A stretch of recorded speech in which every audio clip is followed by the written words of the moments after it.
My sister and I have an older sister that's known to many people here, and very smart, a year older than I and myself.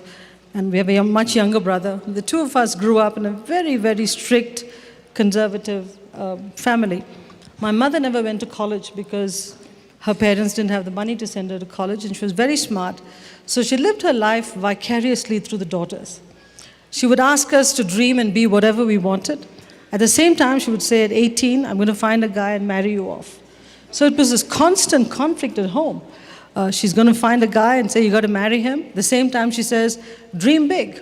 Every night at dinner, we would sit down and we would eat first, and then my mother would sit down to eat, and she would ask the two girls to prepare a speech on, if you were president of the country, what would you do? If you were prime minister of the country, what would you do?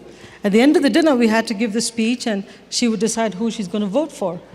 So here is a mom who's suggesting all these and putting us through the paces on these aspirational jobs.